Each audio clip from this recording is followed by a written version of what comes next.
de cette édition, les nouveaux ambassadeurs de la République d'Italie et de l'Inde au Burkina Faso présentent leur lettre de créance au président du Faso. La cérémonie officielle a eu lieu ce matin au palais présidentiel de Kosiam, une actualité à suivre dès le début de ce journal. Au Japon, l'empereur Akihito a officiellement transmis le trône à son fils aîné Naruhito. La cérémonie solennelle d'abdication impériale se déroule ce jour au palais impérial à Tokyo. Le prince héritier sera confirmé sur le trône de Chrysanthème à l'automne. Nous verrons cela en fin de journal. Bonjour, merci de suivre les actualités de la mi-journée sur la télévision du Burkina. Cela dit, présentation de lettres de créance au palais présidentiel de Kosiam. Ce matin, le président du Faso reçoit les lettres de créance des ambassadeurs de l'Italie et de l'Inde. Les deux pays accompagnent le Burkina dans les secteurs sociaux pour l'Italie et dans la promotion de la production du coton pour l'Inde. Nous suivons le compte-rendu de la cérémonie avec Kwale Nebié et Amadou Ardo Diko. Andrea Romossi, ambassadeur extraordinaire et plénipotentiaire de la République d'Italie, présente ses lettres de créance au président du Faso. Né le 16 décembre 1972, l'ambassadeur Ramossi a une maîtrise en jurisprudence de l'Université d'Alexandria. Diplomate de carrière, il a occupé plusieurs postes dans les organisations internationales, comme la représentation permanente de l'Italie chargée du désarmement. Les relations diplomatiques entre l'Italie et le Burkina Faso sont principalement orientées vers le social à travers plusieurs ONG telles Medicus Mondi Italia, Terre des Hommes d'Italie, des projets comme Handicap et Inclusion sociale. Ces ONG ont investi environ 3 milliards de francs CFA en 2013 dans le social et la gouvernance au Burkina Faso. À la suite de l'ambassadeur italien, le président du Faso reçoit les lettres de créance du diplomate indien Vishav Singh Chauhan. Ce diplomate de carrière a occupé plusieurs fonctions dans les missions diplomatiques de l'Inde à Bagdad, Washington DC, Le Caire, Rome, Kingston, Dakar et Paris.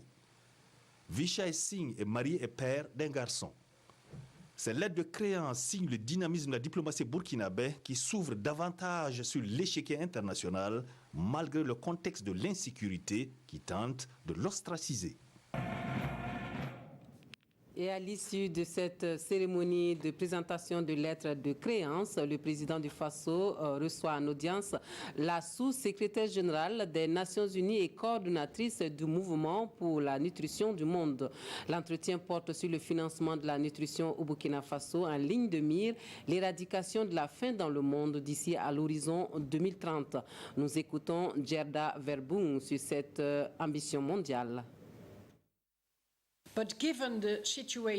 Étant donné la situation actuelle du Burkina, il y a un besoin fort et peut-être encore plus fort à l'heure actuelle de coordination. Et c'est la raison pour laquelle nous avons rencontré le président du Faso. Nous lui avons demandé d'utiliser sa position et de mener ses efforts, cette coordination, en utilisant son aura et son leadership en tant qu'ambassadeur de la nutrition pour le continent africain. Le ministre de la Santé ici présente fait un travail formidable, mais d'autres secteurs sont impliqués et on a besoin d'autres ministres. On a besoin du ministère de l'Agriculture, de la Protection sociale, de la famille, du genre, de la femme, de l'éducation, de l'eau et de l'assainissement et beaucoup d'autres, y compris le ministre des Finances, pour faire partie de cette coordination et permettre aux interventions d'avoir un impact. Propos recueillis par Kwale Nebié et Amadou Ardo Diko. Cela dit, au tribunal militaire de Ouagadougou, l'audience du procès du putsch de septembre 2015 a à peine repris ce matin qu'elle a aussitôt été suspendue. Le motif, la prolongation de la grève des avocats. Dans une correspondance en date du lundi 29 avril 2019 adressée au président du tribunal, le bâtonnier de l'ordre des avocats notifiait au juge Seydou Ouedraogo qu'à l'issue d'une assemblée générale tenue hier, donc après la marche de protestation, l'ordre des avocats du Burkina a décidé de reconduire la mesure de suspension de la participation des avocats à toute audience, quelle qu'elle soit, pour compter de ce mardi 30 avril et ce jusqu'au lundi 6 mai 2019. Le président du tribunal militaire a donc renvoyé l'audience au mardi 7 mai 2019 à 9h. Et nous poursuivons ce journal. Les écoles et centres de formation professionnelle qui se mettent au même niveau d'information sur le régime de la scolarité des stagiaires dans ces structures. La première session de l'année 2019 du comité des écoles et centres de formation professionnelle va aussi parler harmonisation de la durée de formation. Les précisions avec Yacouba Gamene et Oumou Sissi. L'application des décrets portant régime de la scolarité des stagiaires des écoles et formations professionnelles n'est pas chose aisée pour les responsables de ces différentes structures. Des difficultés entravent le bon déroulement du décret entré en vigueur depuis 2 ans. C'est essentiellement la durée de la formation qui a posé problème, étant entendu qu'il y a des diplômes académiques qui sont donc assujettis à des contraintes universitaires. Il y a aussi d'autres diplômes qui font l'objet de réglementations au niveau des normes communautaires, telles que les infirmiers brevetés d'État, qui font l'objet d'une réglementation au niveau de l'Organisation ouest-africaine de la santé, que les normes nationales devraient intégrer. Donc nous avons connu toutes ces difficultés. Si l'harmonisation de la durée de la formation était un acquis selon Mathias Traoré, il reste pour le comité à s'accorder sur le nombre de mois de formation des stagiaires. Pour l'instant, la durée de formation pour les agents de catégorie D et C est de 18 mois, pour ceux de la catégorie B 21 mois et pour les agents de catégorie A et P, la durée de formation est fixée à 24 mois. Le décret a également réglementé les dates d'intégration des stagiaires, les critères de sélection des enseignants vacataires et des stagiaires et l'élaboration des diplômes. Et puis la toute première semaine régionale de la sécurité routière du Nord. C'est une semaine de sensibilisation et d'activités diverses sur le code de la route initiée par la direction régionale des transports pour réduire les accidents de la circulation dans la zone. Le top de départ est donné hier 29 avril à Ouéguia en présence de Abdul Kader Savadogo et Moussaki. Tout est parti d'un constat. Rien qu'entre 2014 et 2016, 700 cas d'accidents avec 32 décès enregistrés dans la région du Nord, selon les chiffres de l'ONASER. Face à cette réalité, les acteurs décident ici de monter au créneau. La première édition de la Semaine régionale de la sécurité routière est alors une des solutions. Nous savons qu'il y a des informations.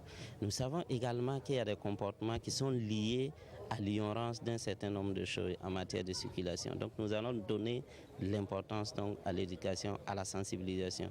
Nous irons vers les populations pour leur dire voilà les comportements qu'il faut pour plus de sécurité en matière de circulation. La réduction des accidents de la circulation dans la région du Nord, quelle synergie d'action pour l'atteinte des résultats probants? Le thème est transversal et la direction régionale en charge des transports veut compter sur le concours de ses partenaires. Nous avons commencé notre travail depuis longtemps. Nous avons commencé à sensibiliser, à communiquer. Mais je vous dis que ce n'est pas une mince affaire. Mais il est hors de question que nous baissons les bras. Le changement de comportement. Au sortir justement de ces sensibilisations, nous voulons voir justement des usagers prêts à respecter les règles de la circulation au grand bonheur de toute la population de Ouéguia. La première édition de la Semaine régionale de la sécurité routière du Nord se tient du 29 avril au 3 mai. Elle sera marquée par des communications, des jeux radiophoniques et des expositions dont l'objectif est de partager les bonnes pratiques en matière de circulation routière. Et la coopération suédoise qui, elle, renforce les capacités de l'autorité supérieure du contrôle d'État à travers une remise de matériel informatique et de moyens logistiques d'une valeur estimée à plus de 200 millions de francs CFA. Le don entre dans le cadre du projet de renforcement organisationnel de l'ASELC, un projet qui bénéficie de l'appui technique et financier de l'ambassade de Suède au Burkina Faso. Le compte rendu de la cérémonie de remise avec Yacouba Gamene et Zalissa Sanfo. L'autorité supérieure du contrôle d'État et de la lutte contre la corruption, ASELC, reçoit ici des mains de la coopération suédoise un lot de matériel informatique et de moyens logistiques. Il s'agit de 4 véhicules 4x4 et de 36 mallettes composées de consommables informatiques et audiovisuels. Le tout d'une valeur de 200 millions de francs CFA.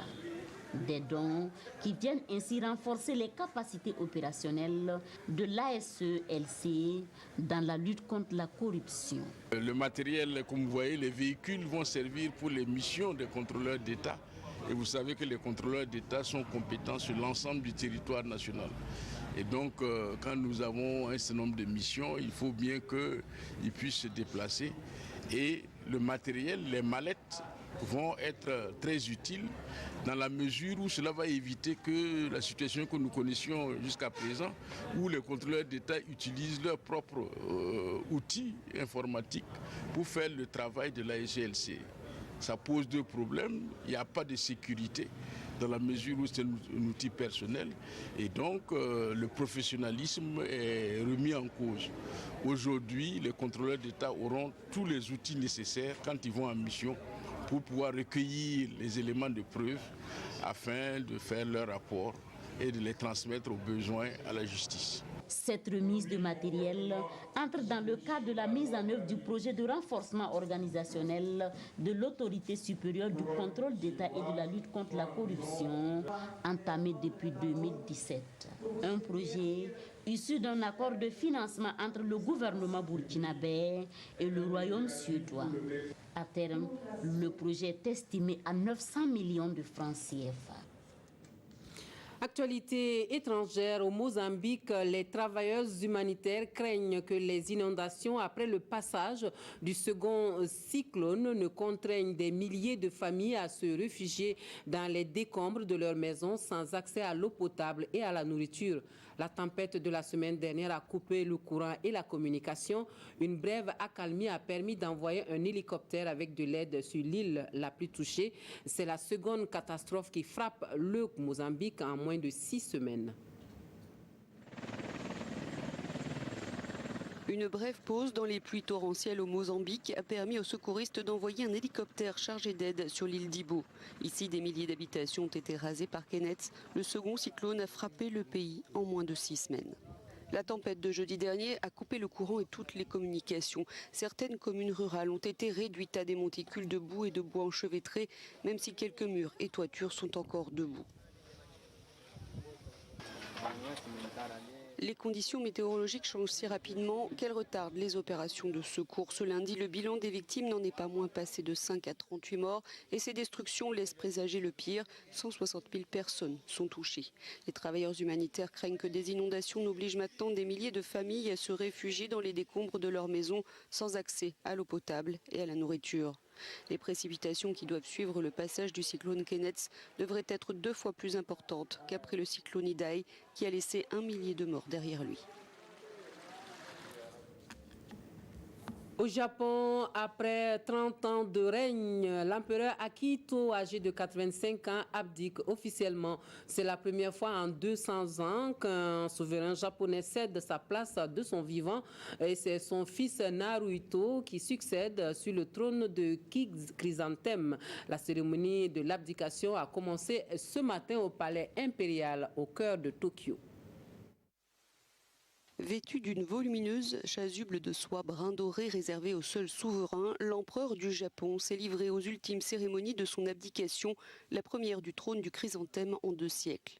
Akihito a annoncé dans la matinée à ses ancêtres et aux dieux son renoncement dans plusieurs sanctuaires du palais impérial. Mais la cérémonie majeure de 10 minutes seulement doit avoir lieu dans la plus belle salle du palais, la salle de pain. Akihito mettra ainsi un terme à plus de 30 ans passés comme symbole de l'État et de l'unité du peuple, et son fils aîné Naruhito lui succédera alors officiellement. Devant le palais impérial, de petits rassemblements ont commencé à se former malgré la pluie. Ces rituels ultra-protocolaires et très brefs sont fermés au public et diffusés sur la chaîne publique japonaise. Et pour refermer ce journal, la lecture croisée des quotidiens burkinabés avec d'abord la sortie médiatique de l'alliance des partis de la majorité présidentielle et la grève des avocats qui sont 2 sujets d'actualité analysés et commentés par les parutions de ce jour. La revue de presse avec Tanga Kafandou. Les robes noires, vert de rage, un jeu de mots qui fait la une du doyen des quotidiens. L'Observateur se fait l'écho de la marche des avocats. Cette fois, l'affaire est sérieuse car depuis le mois d'octobre 2018, à cause des grèves des gardes de sécurité pénitentiaire et des greffiers en lutte pour l'amélioration de leurs conditions de vie et de travail, l'appareil judiciaire est bloqué.